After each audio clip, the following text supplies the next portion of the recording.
Welcome to Hammer Space Coaching YouTube channel. ಇದು part 2 of statistics chapter. ಅಕಸ್ಮಾತ್ ನೀವು part 1 ನೋಡಿಲ್ಲ ಅಂದ್ರೆ ಪ್ಲೀಸ್ ಪಾರ್ಟ್ 1 ಗೆ ಹೋಗಿ ಪಾರ್ಟ್ 1 ವಿಡಿಯೋನ ಪೂರ್ತಿ ನೋಡಿ. ಯಾಕಂದ್ರೆ ಅದು ವಿಡಿಯೋ ನೋಡಿದ್ರೆ ನಿಮಗೆ ಈ ವಿಡಿಯೋ ಈಸಿಯಾಗಿ ಅರ್ಥ ಆಗ್ಬಿಡುತ್ತೆ. ಸೊ ಇದು ಪಾರ್ಟ್ 2. ಪಾರ್ಟ್ 2 ಅಲ್ಲಿ ಏನು ಕವರ್ ಮಾಡ್ತಾ ಇದ್ದೀನಿ ಅಂದ್ರೆ how to find mean of tabular form of ungroup data ಮತ್ತೆ how to find mean of group data. ಗೊತ್ತಾಯ್ತಾ? So first ungroup data tabular form ನೋಡೋಣ. ಇಲ್ಲಿ ಅನ್ಗ್ರೂಪ್ ಡೇಟಾ ತಗೊಂಡಿದ್ದೀನಿ, ಟ್ಯಾಬ್ಯುಲರ್ ಫಾರ್ಮ್ ಅಲ್ಲಿ ಇದೆ ನೋಡಿ. These are the marks of 30 students. 10 marks scored by 1 student, 20 marks scored by 1 student, 36 marks scored by 3 students. ಆ ತರ list ಇದೆ ಲಾಸ್ಟ್ ವರೆಗೆ. 95 ಟ್ಯಾಬ್ಯುಲರ್ ಫಾರ್ಮ್ ಅಲ್ಲಿ ವ್ಯಾಲ್ಯೂಸ್ ಇದೆ. 95 ಮಾರ್ಕ್ಸ್ ಸ್ಕೋರ್ಡ್ ಬೈ 1 ಸ್ಟೂಡೆಂಟ್. ಆ ತರ ಟೋಟಲ್ ಸ್ಟೂಡೆಂಟ್ಸ್ ಇದ್ದಾರೆ 30 ಸ್ಟೂಡೆಂಟ್ಸ್. ಇದೆಲ್ಲ ಆಡ್ ಮಾಡಿದ್ರೆ 30. ನಿಮ್ ಟೆಕ್ಸ್ಟ್ ಬುಕ್ ಅಲ್ಲಿ ಪ್ರಾಬ್ಲಮ್ ಇದೆ, ಇಲ್ಲಂಗೆ ಬರೆಯಕ್ಕೆ ಮಾರ್ಕರಿಂದ ಕಷ್ಟ ಆಗುತ್ತೆ ಅಂದ್ಬಿಟ್ಟು ಈ ತರ ಬರೆದಿದ್ದೀನಿ. ನೀವು ಎಕ್ಸಾಮ್ ಅಲ್ಲಿ ಟೇಬಲ್ ಅಲ್ಲೇ ಬರಿಬೇಕು. ಟೇಬಲ್ ಅಲ್ಲಿ ಟೆಕ್ಸ್ಟ್ ಬುಕ್ ಅಲ್ಲಿ ಹೆಂಗಿದೆಯೋ ಅದೇ ತರ ಬರಿಬೇಕು. ಅದ್ ನಿಮ್ಗೆ ಕ್ವಶನ್ ನ ಈಗ ನಿಮ್ ಸ್ಕ್ರೀನ್ ಮೇಲೆ ತೋರಿಸ್ತೀನಿ ನೋಡಿ, ಈ ತರ. ಸೊ ಇವಾಗ ಇಲ್ಲಿ ಎಕ್ಸ್ಪ್ಲೇಷನ್ ನೋಡಿ. ಸೊ ನೋಡಿ, 10 marks scored by 1 student, 20 marks scored by 1 student. ಇದರಲ್ಲಿ ಅಬ್ಸರ್ವೇಷನ್ಸ್ ಯಾವುದು? ಮಾರ್ಕ್ಸ್ ಅಬ್ಸರ್ವೇಷನ್ಸ್, ಅದು XI. ಗೊತ್ತಾಯ್ತಾ? ನಂಬರ್ ಆಫ್ ಸ್ಟೂಡೆಂಟ್ಸ್ ನೋಡಿ, 1 ಸ್ಟೂಡೆಂಟ್, 3 ಸ್ಟೂಡೆಂಟ್ಸ್. ಅದೇನು? ಅದು ಫ್ರೀಕ್ವೆನ್ಸೀಸ್, ಎಷ್ಟು ಸಲ ರಿಪೀಟ್ ಆಗಿದೆ ಅನ್ನೋದು ಅಲ್ವಾ. 10 ಎಷ್ಟು ಸಲ ರಿಪೀಟ್ ಆಗಿದೆ, 20 ಎಷ್ಟು ಸಲ ರಿಪೀಟ್ ಆಗಿದೆ. ಸೊ ಎಷ್ಟು ಸಲ ರಿಪೀಟ್ ಆಗಿದೆ ಅನ್ನೋದು ಫ್ರೀಕ್ವೆನ್ಸೀಸ್. ಸೊ ಅದಕ್ಕೆ FI ಅಂತ ಹೆಸರು ಕೊಡ್ತೀವಿ. ಗೊತ್ತಾಯ್ತಾ? Frequencies FI. ಇವಾಗ ನಿಮ್ಮ ಹತ್ರ XI ಇದೆ, FI ಇದೆ. ಐ ಏನು ಅಂದ್ರೆ ಎಷ್ಟನೇದು ಅನ್ನೋದು. ಇದು 1 2 3 4 5 ಅಲ್ವಾ. ಸೊ XI X1 ಅಂದ್ರೆ ಫಸ್ಟ್ ಒನ್ 10, X2 ಅಂದ್ರೆ 20, X3 ಅಂದ್ರೆ 36. ಆ ತರ ಇದು ಎಷ್ಟು ಬರುತ್ತೋ ಅಷ್ಟು. ಅದೇ ತರ ಇಲ್ಲೂ F1 ಅಂದ್ರೆ 1, F2 ಅಂದ್ರೆ 1, F3 ಅಂದ್ರೆ 3, F4 ಅಂದ್ರೆ 4. ಆ ತರ 1 2 3 4 F. ಗೊತ್ತಾಯ್ತಾ? ಆ ತರ XI ಮತ್ತೆ FI. X1 X2 X3 X4, F1 F2 F3 F4 ಆ ತರ. ಸೊ ಟ್ಯಾಬ್ಯುಲರ್ ಡೇಟಾನ ಈ ತರ ಅರ್ಥ ಮಾಡ್ಕೋಬೇಕು ನೀವು, X ಮತ್ತೆ F ಅಂತ. ಸೊ ಇವಾಗ ಈ ತರ ಟ್ಯಾಬ್ಯುಲರ್ ಡೇಟಾದು ಮೀನ್ ಹೆಂಗ್ ಹುಡ್ಕೋದು? ಅದಕ್ಕೆ ಇಲ್ಲಿ ಇಲ್ಲಿದೆ ನೋಡಿ, ಫಾರ್ಮುಲಾ ಇದೆ ನೋಡಿ. If X1 X2 X3 R observations ಈ ತರ ವಿತ್ ರೆಸ್ಪೆಕ್ಟಿವ್ ಫ್ರೀಕ್ವೆನ್ಸೀಸ್ ನೋಡಿ, respective frequencies F1 X2 F1 F2 F3 F4. ಅದ್ರ mean is F1 X1 plus F2 X2 plus dot dot dot ಆ ತರ FN XN divide by F1 plus F2 plus F3 plus FN ವರೆಗೆ. ಗೊತ್ತಾಯ್ತಾ? So ಹಂಗಂದ್ರೆ ಏನು? F1 X1 ಯಾವುದು? ಇಲ್ಲಿ F1 ಯಾವುದು? ಇದಲ್ಲ F1 ಫ್ರೀಕ್ವೆನ್ಸಿ 1. ಸೊ 1 ಇಂಟು ಯಾವುದು? X1 10 equal to 10. ಇದು ಯಾವುದು? FI XI. ಹೌದಾ? ಇದು FI XI ಅಲ್ವಾ? ಇದು ನೋಡಿ, FI ಇಂಟು XI. ಸೊ ಇದು F1 X1. Next F2 X2 ಹುಡ್ಕೋಣ. ಇದು F2 X2 ಏನು? 1 ಇಂಟು 20 ಈಕ್ವಲ್ ಟು 20. ಗೊತ್ತಾಯ್ತಾ? ಆ ತರ F3 X3 3 ಇಂಟು 36 108. ಈ ತರ ಕಂಪ್ಲೀಟ್ ಮಾಡಬೇಕು. ಇದು FI XI 10 20 108 ಈ ತರ ಎಲ್ಲ ಕಂಪ್ಲೀಟ್ ಮಾಡಬೇಕು. ಗೊತ್ತಾಯ್ತಾ? ಎಂಡ್ ವರೆಗೆ 95 ಇಂಟು 1 ಏನ್ ಬರುತ್ತೋ ಅಲ್ಲಿವರೆಗೆ ಕಂಪ್ಲೀಟ್ ಮಾಡಬೇಕು. ಆಮೇಲೆ ಇಲ್ಲಿ ನೋಡಿ, ಫಾರ್ಮುಲಾ ನೋಡಿ ಹೆಂಗ್ ಮೀನ್ ಹುಡ್ಕೋದು ಅನ್ನೋದು. ಒಮ್ಮೆ FI XI ಹುಡುಕಿದ ಮೇಲೆ F1 X1 F1 F2 X2 ಎಲ್ಲ ಹುಡುಕಿದ ಮೇಲೆ ಅವೆಲ್ಲ ಆಡ್ ಮಾಡಬೇಕು. ಹೌದಾ? ಸೊ ಇಲ್ಲಿ ಏನೇನು ಬರುತ್ತೋ ಕೆಳಗೆ ಅವೆಲ್ಲ ಆಡ್ ಮಾಡಬೇಕು. ಅದೆಲ್ಲ ಆಡ್ ಮಾಡಿದ್ರೆ ಏನ್ ಸಿಗತ್ತೆ ನಿಮ್ಗೆ? ಸಿಗ್ಮಾ FI XI ಬರುತ್ತೆ. ಇದು F1 X2 F2 X2 F3 X3 ಆ ತರ. ಸೊ ಇವೆಲ್ಲ ಆಡ್ ಮಾಡಿದ್ರೆ ಸಿಗ್ಮಾ FI XI. ನೋಡಿ, ಸಿಗ್ಮಾ ಅಂದ್ರೆ ಏನ್ ಹೇಳಿ? ಇದು ಸಿಂಬಲ್ ಸಿಗ್ಮಾ, ಗ್ರೀಕ್ ಲೆಟರ್ ಅದು ಸಿಂಬಲ್ ಸಿಗ್ಮಾ ಅಂತ. ಸಿಗ್ಮಾ ಅಂದ್ರೆ ಆಡ್ ಮಾಡೋದು ಅಂತ ಅರ್ಥ. ನೋಡಿ ಇಲ್ಲಿ ಆಡ್ ಮಾಡೋದಲ್ವಾ ಎಲ್ಲ. F1 X1 plus F2 X2 plus F3 X3. So ಅವೆಲ್ಲ ಆಡ್ ಮಾಡೋದಲ್ವಾ. ಸೊ ಅದ್ರಲ್ಲಿ ಒನ್ ಟರ್ಮ್ ಬರೆಯೋದು F1 X1 ತರ FI XI. ಎಷ್ಟು ಆಡ್ ಮಾಡಬೇಕು? 1 ಇಂದ n ವರೆಗೆ. ಏನ್ ಮಾಡ್ಬೇಕು? ಆಡ್ ಅಲ್ವಾ. ಆಡ್ ಅಂದ್ರೆ ಸಿಗ್ಮಾ ಆ ತರ. ಸೊ FI XI ಇದು ಸಿಂಬಲ್. ಇನ್ನೇನ್ ಬಿಟ್ಕೊಳ್ಳಿ, ಫಾರ್ಮುಲಾ ಸಿಂಬಲ್ ಮತ್ತೆ ಅದ್ರ ಅರ್ಥ ಇವೆರಡು ನೆನ್ಪಿಟ್ಕೊಳ್ಳಿ. ಡಿನಾಮಿನೇಟರ್ ಏನು? F1 plus F2 plus F I ಬರೆದು ಸಿಗ್ಮಾ 1 to n ಅಂದ್ರೆ f1 plus f2 plus f3 plus. So ಇದು ಸಿಂಬಲ್, ಅದು ನೋಟೇಶನ್. ಇದು ಇದ್ರದ್ದು ಫುಲ್ ಫಾರ್ಮ್, ಇದು ಶಾರ್ಟ್ ಫಾರ್ಮ್. ಗೊತ್ತಾಯ್ತಾ? So F I X I ಹುಡುಕಿದ್ವಿ. ಸೊ ನಾನು ಇವಾಗ ಇದು ಫುಲ್ ಬರೀತೀನಿ, ಎಲ್ಲ ಎಫ್ ಐ ಎಕ್ಸ್ ಐ ಸಿಗತ್ತೆ, ಅದನ್ನೆಲ್ಲ ಆಡ್ ಮಾಡೋಣ.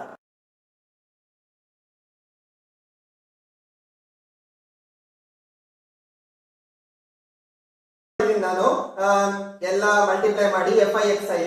ಸೊ ಇಲ್ಲಿವರೆಗೆ ಮಾಡಿ ಆಯ್ತು. ಆಮೇಲೆ ನೆಕ್ಸ್ಟ್ ಏನು ಆಡ್ ಮಾಡ್ಬೇಕಲ್ವಾ? ಸೊ ಅದನ್ನೆಲ್ಲ ಆಡ್ ಮಾಡುವಾಗ 1179 ಬಂತು. ಆಡ್ ಮಾಡಿದ್ದೇನು?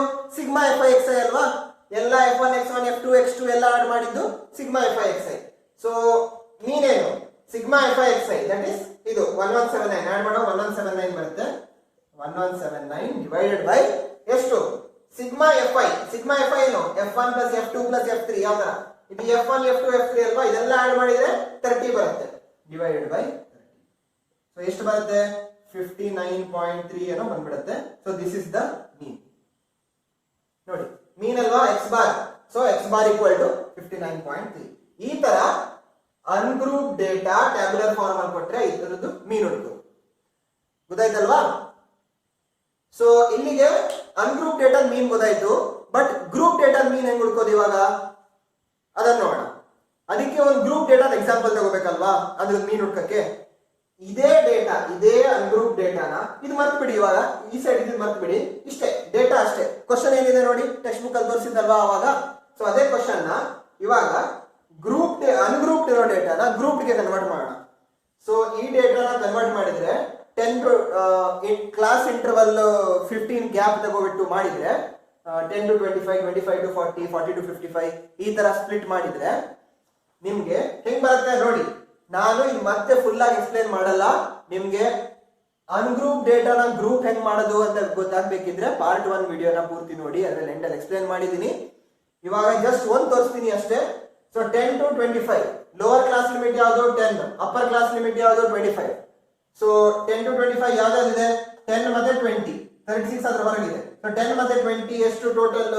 10 ಇನ್ಕ್ಲೂಡ್ ಮಾಡಬಹುದಾ? ಮಾಡಬಹುದು. ಯಾಕೆ? ಲೋವರ್ ಅಂದ್ರೆ include. So lower class limit 10 include ಮಾಡಬಹುದು.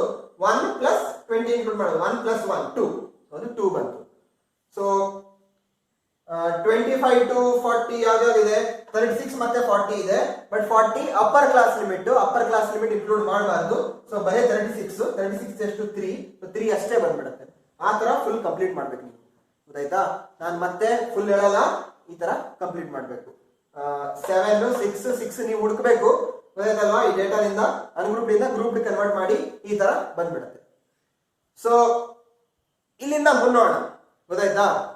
ನಿಮ್ಗೆ ಏನಾದ್ರೂ ಡೌಟ್ ಇದ್ರೆ ನಿಮ್ಗೆ ಅನ್ಗ್ರೂಪ್ಡ್ ಅಲ್ಲೂ ಗ್ರೂಪ್ಡ್ ಅಲ್ಲೂ ಸಿಗ್ಮಾ ಎಫ್ ಐ ಮಾಡಿದ್ರೆ ಸೇಮ್ ವ್ಯಾಲ್ಯೂ ಬರಬೇಕು. ತಪ್ಪಾಗಿದ್ರೆ ನಿಮ್ಗೆ ಅಲ್ಲೇ ಗೊತ್ತಾಗ್ಬಿಡುತ್ತೆ. ಇಲ್ಲಿ ಎಲ್ಲ ಆಡ್ ಮಾಡಿದ್ರು 30, ಇಲ್ಲೆಲ್ಲ ಆಡ್ ಮಾಡಿದ್ರು 30 ಬರ್ಬೇಕು. ಗೊತ್ತಾಯ್ತಾ?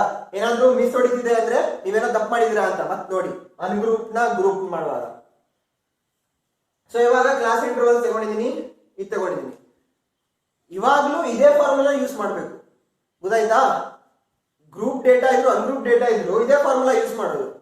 ಬಟ್ ಈ ಫಾರ್ಮುಲಾದಲ್ಲಿ ಎಕ್ಸ್ ಐ ಇದೆ, ಇಲ್ಲಿ ಎಕ್ಸ್ ಐ ಗೊತ್ತೇ ಇಲ್ಲ ನಿಮ್ಗೆ. ಯಾಕೆ? ಇಲ್ಲಿ ಕ್ಲಾಸ್ ಇಂಟರ್ವಲ್ ಇದೆ 10 to 25 ಅಲ್ವಾ? ಇಲ್ಲಿ ಎಫ್ ಐ ಇದೆ, ಇದು ಎಫ್ ಐ ನೋಡಿ 2 3 ಇದು ಫ್ರೀಕ್ವೆನ್ಸೀಸ್ ಅಲ್ವಾ? ಇದು F I. So number of students ಅಲ್ವಾ ಇದು? ಸೊ ಇದು F I. But X I ಇಲ್ಲವೇ ಇಲ್ಲ. ಒಂದು ಕ್ಲಾಸ್ ಇಂಟರ್ವಲ್ ಇದೆ 10 to 25 ಅಂತ. ಅವಾಗ ಎಕ್ಸ್ ಐ ಹೆಂಗ್ ತಗೊಳ್ಳೋದು? ಎಕ್ಸ್ ಐ ಏನಂದ್ರೆ ಕ್ಲಾಸ್ ಮಾರ್ಕ್. ಪಾರ್ಟ್ 1 ಅಲ್ಲಿ ಕ್ಲಾಸ್ ಮಾರ್ಕ್ ಏನಂತ ಹೇಳ್ಕೊಟ್ಟಿದ್ದೀನಿ. So class mark is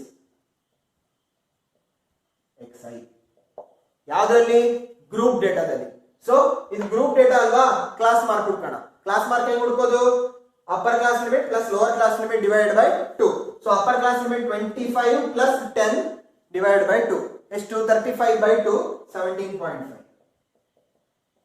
next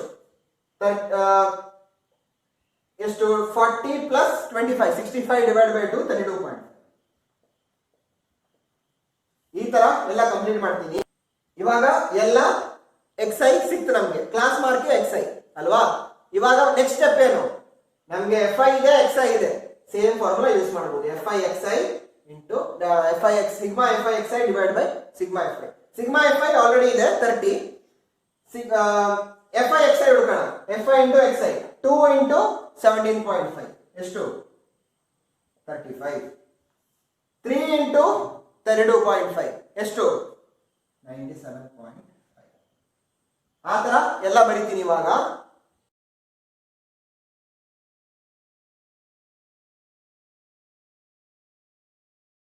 F I X I ಎಲ್ಲ ಹುಡುಕಿದೀನಿ. ನೆಕ್ಸ್ಟ್ ಸ್ಟೆಪ್ ಏನು, sigma F I X I ಅಂದ್ರೆ ಎಲ್ಲ ಆಡ್ ಮಾಡಬೇಕು. ಸೊ ಎಲ್ಲ ಆಡ್ ಮಾಡಿದ್ರೆ ನಿಮ್ಗೆ 1860 ಬರುತ್ತೆ, 1860.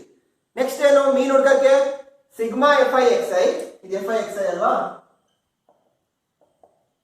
Sigma F I X I divided by sigma F I, ಗೊತ್ತಾಯ್ತಾ?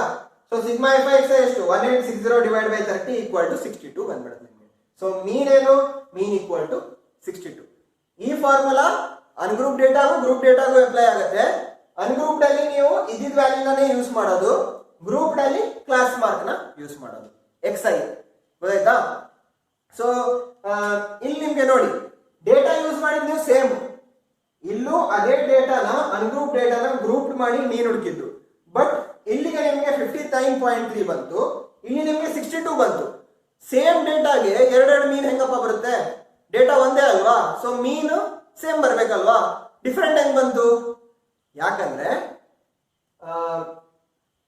ಇದು ಅನ್ಗ್ರೂಪ್ಡ್ ಮೆಥಡ್ ಅಕ್ಯುರೇಟ್ ಇರುತ್ತೆ, ಏನ್ ಬಂದಿದೆಯೋ ಅದು ಅಕ್ಯುರೇಟ್, ಎಷ್ಟಾದ್ರೂ ಮೀನು ಅದೇ ಅನ್ಗ್ರೂಪ್ ಡೇಟಾ ಮೀನು. ಬಟ್ ಗ್ರೂಪ್ ಡೇಟಾ ಮೀನು ಅಕ್ಯುರೇಟ್ ಅಲ್ಲ, it is a approximation. So ಇದು 62 ಅನ್ನೋದು ಒಂದು ಅಪ್ರಾಕ್ಸಿಮೇಟ್ ವ್ಯಾಲ್ಯೂ. ಯಾಕೆ ನಾವು ಅಕ್ಯುರೇಟ್ ಸಿಗಬೇಕಾದ್ರೆ ನಾವು ಅಪ್ರಾಕ್ಸಿಮೇಟ್ ವ್ಯಾಲ್ಯೂ ಜೊತೆ ಹೋದ್ವಿ? ಯಾಕಂದ್ರೆ ಇಲ್ಲಿ ನೋಡಿ ಮಲ್ಟಿಪ್ಲಿಕೇಶನ್ ಮಾಡೋದು ಕಡಿಮೆ ಆಯ್ತು. ಇಲ್ಲಿ ಎಷ್ಟು ನಂಬರ್ಸ್ ನ ಮಲ್ಟಿಪ್ಲೈ ಮಾಡ್ಬೇಕಾಗತ್ತೆ, 10 ಇಂಟು 1, 20 ಇಂಟು 1, 36 ಇಂಟು 3, ಆ ತರ ಎಷ್ಟೋ ನಂಬರ್ಸ್ ನ ಮಲ್ಟಿಪ್ಲೈ ಮಾಡಬೇಕು. ಇಲ್ಲಿ ನೋಡಿ ಬರೇ ಎಷ್ಟು ಒಂದು 6 ಮಲ್ಟಿಪ್ಲಿಕೇಶನ್ ಅಷ್ಟೇ ಮಾಡಿದ್ವಿ, 2 ಇಂಟು 17.5, 3 ಇಂಟು 32.5. ಕಡಿಮೆ ನಂಬರ್ಸ್ ನ ಮಲ್ಟಿಪ್ಲೈ ಮಾಡಿದ್ವಿ, ಮತ್ತೆ ಕಡಿಮೆ ನಂಬರ್ಸ್ ನ ಕೂಡ ಆಡ್ ಮಾಡಿದ್ವಿ. ಎಷ್ಟೋ ನಂಬರ್ಸ್ ಆಡ್ ಮಾಡಬೇಕು, ಇಲ್ಲಿ ಬರೇ ಇಷ್ಟು 6 ನಂಬರ್ಸ್ ಆಡ್ ಮಾಡಿದ್ರೆ ಸಾಕು. ಸೊ ಮಲ್ಟಿಪ್ಲಿಕೇಶನ್ ಮತ್ತೆ ಅಡಿಷನ್ ಅಲ್ಲಿ ನಾವು ಟೈಮ್ ಸೇವ್ ಮಾಡಿದ್ವಿ, ಆಮೇಲೆ ಕೆಲಸ ಸೇವ್ ಮಾಡಿದ್ವಿ. ಸೊ ಇವಾಗ ಡೇಟಾ ತುಂಬಾನೇ ಜಾಸ್ತಿ ಇರಬೇಕಾದ್ರೆ ಅನ್ಗ್ರೂಪ್ ಮೆಥಡ್ ನ ನಮ್ಗೆ ಯೂಸ್ ಮಾಡಕ್ಕೆ ತುಂಬಾ ಕಷ್ಟ ಆಗುತ್ತೆ. ಎಲ್ಲಾನು ಆಡ್ ಮಾಡಬೇಕು, ಎಲ್ಲಾನು ಮಲ್ಟಿಪ್ಲೈ ಮಾಡಬೇಕು, ಸುಸ್ತಾಗಿ ಹೋಗುತ್ತೆ. ಸೊ ಅದಕ್ಕೆ ಗ್ರೂಪ್ಡ್ ಮೆಥಡ್ ಅಲ್ಲಿ ನಮ್ಗೆ ಮೀನ್ ಅಪ್ರಾಕ್ಸಿಮೇಟ್ ಬಂದ್ರೂ ಪರವಾಗಿಲ್ಲ, ಕಡಿಮೆ ಕೆಲಸದಲ್ಲಿ ಆನ್ಸರ್ ಸಿಗ್ಬೇಕು ಅಂತಿದ್ರೆ ನಾವು ಗ್ರೂಪ್ ಡೇಟಾ ಯೂಸ್ ಮಾಡೋದು ಯಾವತ್ತು, ಗೊತ್ತಾಯ್ತಾ? ಸೊ ವರ್ಲ್ಡ್ ಅಲ್ಲೆಲ್ಲ ಹಂಗೆ ಡೇಟಾ ತುಂಬಾನೇ ಜಾಸ್ತಿ ಇರುತ್ತೆ, ಅಪ್ರಾಕ್ಸಿಮೇಟ್ ಮೀನ್ ಸಿಕ್ಕಿದ್ರು ಸಾಕು ನಮ್ಗೆ. ಅದಕ್ಕೆ ನಾವು ಯೂಶುವಲಿ ಗ್ರೂಪ್ ಮೆಥಡ್ ನ ಯೂಸ್ ಮಾಡ್ತೀವಿ. ಎಕ್ಸಾಮ್ ಅಲ್ಲೂ ನಿಮ್ಗೆ ಗ್ರೂಪ್ ಮೆಥಡ್ ಜಾಸ್ತಿ ಕೇಳೋದು. ಸೊ ಗ್ರೂಪ್ ಮೆಥಡ್ ನ ಕರೆಕ್ಟ್ ಆಗಿ ನೋಡ್ಕೊಳ್ಳಿ, ಕ್ಲಾಸ್ ಮಾರ್ಕ್ ಹೆಂಗ್ ಹುಡ್ಕೋದು, ಅದರಿಂದ ಹೆಂಗ್ ಹುಡ್ಕೋದು. ಆಮೇಲೆ ಎಕ್ಸಾಮ್ ಅಲ್ಲಿ ನಿಮ್ಗೆ 1 ಮಾರ್ಕ್ ಕ್ವಶನ್ ಕೂಡ ಕೇಳ್ಬೋದು, ಗ್ರೂಪ್ಡ್ ಮೆಥಡ್ ಮತ್ತೆ ಅನ್ಗ್ರೂಪ್ಡ್ ಮೆಥಡ್ ಮೀನ್ ಸೇಮ್ ಬರಲ್ಲ ಯಾಕೆ ಅಂತ. ಯಾಕಂದ್ರೆ ಗ್ರೂಪ್ಡ್ ಮೆಥಡ್ ಅಪ್ರಾಕ್ಸಿಮೇಷನ್ ಅಂತ. ಸೊ ಈ ಮೆಥಡ್ ನ ಇಲ್ಲೇನೋ ಮಾಡಿದ್ನಲ್ವಾ, ಅದಕ್ಕೆ ಡೈರೆಕ್ಟ್ ಮೆಥಡ್ ಅಂತ ಹೇಳ್ತಾರೆ. ಈ ಮೆಥಡ್ಗೆ this method is called as direct method of finding the mean. ಇಲ್ಲಿ ಬರ್ತೀನಿ ನೋಡಿ ಡೈರೆಕ್ಟ್ ಮೆಥಡ್ ಅಂತ. ನಿಮ್ ಸಿಲೆಬಸ್ ಅಲ್ಲಿ ಅಸ್ಯೂಮ್ಡ್ ಮೀನ್ ಮತ್ತೆ ಸ್ಟೆಪ್ ಡಿವಿಯೇಷನ್, ಅಸ್ಯೂಮ್ಡ್ ಮೆಥಡ್ ಮತ್ತೆ ಸ್ಟೆಪ್ ಡಿವಿಯೇಷನ್ ಮೆಥಡ್ ನ ಎಕ್ಸ್ಕ್ಲೂಡ್ ಮಾಡಿದ್ದಾರೆ 2021 ಸಿಲೆಬಸ್ ಅಲ್ಲಿ. 2021 ಮತ್ತೊಮ್ಮೆ ಹೇಳ್ತೀನಿ, 2021 ಸಿಲೆಬಸ್ ಅಲ್ಲಿ ಬರೇ ಡೈರೆಕ್ಟ್ ಮೆಥಡ್ ಇರೋದು. ಅಸ್ಯೂಮ್ಡ್ ಮೆಥಡ್ ಮತ್ತೆ ಅಸ್ಯೂಮ್ಡ್ ಮೀನ್ ಮೆಥಡ್ ಮತ್ತೆ ಸ್ಟೆಪ್ ಡಿವಿಯೇಷನ್ ಮೆಥಡ್ ನ ಎಕ್ಸ್ಕ್ಲೂಡ್ ಮಾಡಿದ್ದಾರೆ, ಅಂದ್ರೆ ಅದಿಲ್ಲ. ಸೊ ಅದನ್ನ ನಾನು ಕವರ್ ಮಾಡಲ್ಲ. ಈ ಕ್ಲಾಸ್ ನ ಇಲ್ಲಿಗೆ ಮುಗಿಸ್ತೀನಿ, ಯಾಕಂದ್ರೆ ಡೈರೆಕ್ಟ್ ಮೆಥಡ್ ಅಷ್ಟೇ ಇರೋದು 2021 ಸಿಲೆಬಸ್. ಸೊ ಇದರಲ್ಲಿ ಡೌಟ್ ಇದ್ರೆ ಏನಾದ್ರೂ ನಿಮಗೆ ಕ್ವಶನ್ಸ್ ಏನಾದ್ರೂ ಇದೆ ಅಂದ್ರೆ ಪ್ಲೀಸ್ ನನಗೆ ಕಮೆಂಟ್ ಸೆಕ್ಷನ್ ಅಲ್ಲಿ ಹೇಳಿ, ಅದನ್ನ ಕ್ಲಾರಿಫೈ ಮಾಡ್ತೀನಿ. ನೆಕ್ಸ್ಟ್ ಕ್ಲಾಸ್ ಅಲ್ಲಿ ಇದ್ರ ಮೇಲೆ ಪ್ರಾಬ್ಲಮ್ಸ್ ಮಾಡೋಣ. ಎಕ್ಸಸೈಸ್ 13.1 ನ ಸ್ಟಾರ್ಟ್ ಮಾಡೋಣ. ಆಮೇಲೆ ನಿಮ್ಗೆ ವಿಡಿಯೋ ಇಷ್ಟ ಆಯ್ತು, ಮುಂದಿನ ಕ್ಲಾಸ್ ಬಗ್ಗೆ ಎಲ್ಲ ನೋಟಿಫಿಕೇಶನ್ ಸಿಗಬೇಕು ಅಂದ್ರೆ ಪ್ಲೀಸ್ ಚಾನಲ್ನ ಸಬ್ಸ್ಕ್ರೈಬ್ ಮಾಡಿ. ಚಾನಲ್ ಹೆಸರು ಹ್ಯಾಮರ್ ಸ್ಪೇಸ್ ಕೋಚಿಂಗ್ ಯೂಟ್ಯೂಬ್ ಅಲ್ಲಿ ಇದೆ. Thank you.